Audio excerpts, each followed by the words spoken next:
Hey, I want to welcome you guys back to another episode of the AWM NFL Podcast. My name is Riccardo Stewart. I get to be your host, and I'm joined with three former NFL vets, as well as financial family office advisors. And so I got Sam Acho, Jeff Locke, Zach Miller. I enjoy these times together because I get a chance to hear from you guys, essentially how you guys are able to lead in the areas you guys are leading in. And today, I pretty much want to look back and go, we got amazing clients that we work with that are NFL athletes. We have MLB athletes, we got professional golfers, but primarily NFL. And oftentimes when people come to me, they say, what do you do? And I tell them what I do, and they go, oh my gosh, thankful for you. They need it. And yeah, we do believe that they need it, but they look at it as if we're saviors. And that's not at all what we are. We are servants, and we're there to serve. And when we're there serving, there are certain things that I want to tell everybody. There's certain characteristics, there's certain traits that make our clients so good at achieving multi-generational wealth. And so I want to just talk about what are those characteristics? What are those traits that we see in the particular individuals and families that we serve that we would say, these are what it takes to win. And so I'm going to start first with you, Professor. I would usually like to start with Sam because he gives us a little bit of life. And not that you bring us death, Jeff, but you are the professor and you have such good answers. And so what are some helpful things from a knowledge perspective that you believe that are in our clients that should be in everyone who's trying to sustain multi-generational wealth? I think at the highest level, just our clients want to be knowledgeable about anything and everything, right? They ask great questions. They want to know, hey, what's the next level deeper? Peel back the onion there. You know, why are we doing certain things? And it all starts with on the football field that we've all done at some point, like your technique, being a master of it, and your playbook, right? That's like the knowledge you have to just to realize the most of your human capital is like, keep the main thing the main thing. Like that is the knowledge you got to have to do what you do, right? Next, what I personally love, the conversation we have with some of our clients is like, how does the game work? Who are the players and where do I fit? And what I mean is that like thinking at a macro level, like our college guys, like, hey, how does transfer portal really work? You know, where should I actually be going to get the most value for myself? How does an NIL marketing agent differ from a contract agent that differs from an attorney? Right? All the little games within the game and how I fit in it. That's the knowledge you got to have to know, you know, what's really going on behind the scenes. And then last thing for me is just a lot of our NFL guys, they want to know knowledge around their families. Like, what is the best way to keep my family unit together? What's the best way to pass on knowledge and values to the next generation?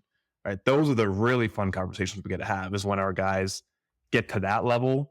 They've got kids, they're getting married, and it's like, hey, this is how you set all these people up for generations without making them completely reliant on you or like having them have no motivation in their lives. That's the cool knowledge talks we get to have later on. That's good. And so if you know something, that's important, but then you got to be able to do it. And so there's a particular skill set that our guys have. And Sam, what are some of those skill sets that you see in our clients that you just go, that's admirable and you are on the road for success? The first thing I think about just listening to Jeff is he talked about the knowledge piece. I just want to quickly, before I get to that question, Riccardo, talk about the communication piece, because that's such a huge thing we see in our clients. The ones that communicate the best, not just with us, but with other people that they do business with, those skills are transferable, right? Sometimes something as simple as responding to a text or responding to an email or saying, hey, I'm going to be 5 minutes late, 10 minutes late. I'm not even talking about client meetings. I'm talking about even when you're meeting with a CEO of a different company or meeting with someone you're doing a marketing partnership with. Those are skills that, especially as an athlete right now, if you do that, people will be blown away. They'll be blown away because most athletes are like, oh, I'm good. I'll get back to them. I'll keep them on red or whatever. But the fact that you simply respond, the fact that you simply communicate, the fact that you simply say, I'm unavailable or whatever, those skills are skills that will transfer past your playing days. That's just a quick piece, right? The knowledge, but also the communication. And the last thing is to answer your question, Riccardo, I've been most impressed by the athletes we spend time with who are the ones who are actually acting like a CEO.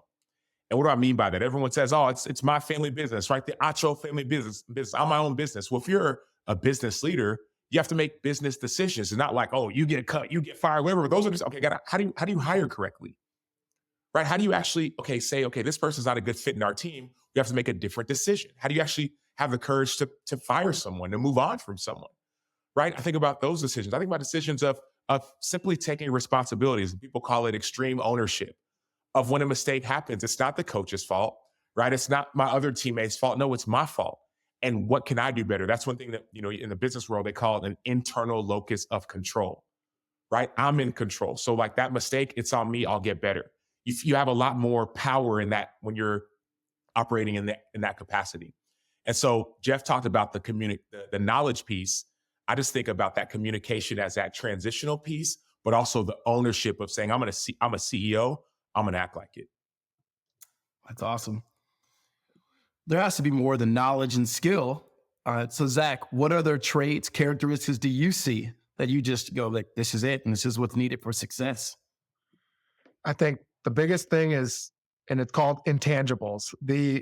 What we're just talking about is, I used to think that was kind of a slight, because I wasn't as fast as I wanted to be, or the best athlete necessarily. I was a good athlete, but there are better athletes out there. But the intangibles of what separates a true NFL, like the Hall of Famers, the Pro Bowlers, the All Pros, the intangibles separate you in the NFL, because there's good athletes out there. There's great athletes on the field. And if you can't do the little things, the reliability, the accountability, the showing up when it's hard, middle of the season, late in the season, when it's tough, and have that grittiness, that hardworking mentality, you're just not going to play you're not going to play a long time in the NFL. Your athleticism will only take you so far. Not handling your business, and we see it with the guys we work with that are at the peak of their game. It's like Sam said, they're the CEO. They're in the business of making themselves the best player, and you see it through everything they do. How they approach their communication, like you said, how they approach talking through things, that growth mindset, intellectual curiosity, wanting to understand how to be a better football player, not just hitting the weights, but like, what do I do in the offensive scheme? How can I improve there? Defensive scheme, whatever side of ball you're on, whether you're a punter, kicker, how much you can get better. That's longevity in the league. And then the competitor, like there's guys that are competitors, and then there's guys that are that next level of when game's on the line, they find a way to win. They find a way to answer the bell. And that also separates, a good from great player. Zach, the one thing that I hear throughout everything you just said is just the quality of discipline, or the trait of discipline, which is just all of us have either ourselves or we've seen teammates that can turn it on and be the best they can be, but can you keep it on and sustain it for long periods of time? Right. And that is in football, that's in your family, right? That's just in life. And especially it's in investing and being a great investor over long time periods, right? It's that discipline that you gotta have, not just showing up once, it's showing up over and over again. When I coach, I always say, as a coach, I would rather for you to be consistently good as opposed to being occasionally great. And when I step back and we go, what are the characteristics and the traits? And hearing Jeff talk about it, it's understanding knowledge. You got to know what to do, right? You got to know what route to run. You got to know what gap to blitz in, and so forth. And then Sam began to talk about, you got to have some skills. You got to be able to communicate. You got to be able to do some things. And then Zach, as Jeff just said, you talked about just discipline, because we don't need you to know what to do and to do it once. Can you do it over and over and over again? Consistently good, not occasionally great. So when you think about building your plan for multi-generational wealth and having the right team around you, those are the things you want to be able to have. Those are characteristics. Those are the traits. Yes, you got to have money, but you got to have knowledge plus skill and discipline, and that ultimately equals success. If there's anything we said that you have questions about, or you want to know more, you would like some resources, we'd love to get them to you. Please feel free to shoot us a text. The number 602-989-5022.